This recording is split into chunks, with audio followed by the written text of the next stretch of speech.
Hello বন্ধুরা, welcome back to my channel. তোমরা সবাই কেমন আছো? আশা করি ভালোই আছো, আমিও ভালো আছি। তো যশোদা দাস 93 চ্যানেলে তোমাদের সবাইকে জানাচ্ছি স্বাগত। তো বন্ধুরা, 5-7 দিন আমি কোনো ভিডিও দিতে পারিনি, কেননা আমার ফোনে রিচার্জ ছিল না। তো রিচার্জ শেষ হয়ে গেছিলো, এর জন্য আমি 1 সপ্তাহ কোনো ভিডিও দিতে পারিনি। তো আজকে আবার রিচার্জ করিয়ে এনেছে।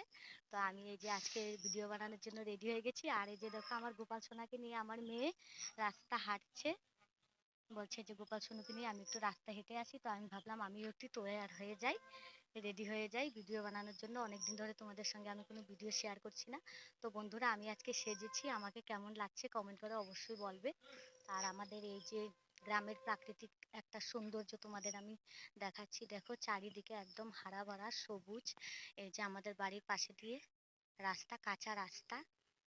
এই যে দেখো, একদম সবুজ রাস্তা। এখানে মাঠে আছে গরু, সামনে আছে ধান ক্ষেত। এদিকে ধান ক্ষেত এতটা নেই। তো আমি কালকে তোমাদের আমাদের বাড়ির পেছনে ধান ক্ষেতটা দেখাবো। তো তোমাদের কাছে এই সন্ধ্যার মুহূর্তটা কেমন লাগছে আমার সঙ্গে কমেন্ট করে অবশ্যই শেয়ার করবে। তো কিরে, তুই গোপাল সোনাকে ঘোরাচ্ছিস? আর কি ঘুরতে ইচ্ছে করে না? নিচে দেখাতে নিচে ঘুরবে। এই দেখো। তো বন্ধুরা, আমাদের এই গোপাল সোনাকে তোমাদের কেমন লাগছে? আরো আমাদের আছে সঙ্গে গোপাল দুটো সোনাও দুটো। হাঁটতে এসেছে। ওরও গরম লাগছে, আর সন্ধ্যার মুহূর্তটা ওরও খুব এর জন্য ভালো। নেংটো এরপরে করে ওকে গামছা পরে দিছি। ওকে নিয়ে যাব, নিয়ে গিয়ে সন্ধ্যা দিয়ে পুজো সেরে আবার তোমাদের সঙ্গে একটু গল্প করব। তো আজকের জন্য ব্লগটা এইটুকুই।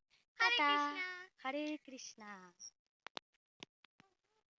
তো চলো, আমি এখন চলে যাচ্ছি বাড়িতে।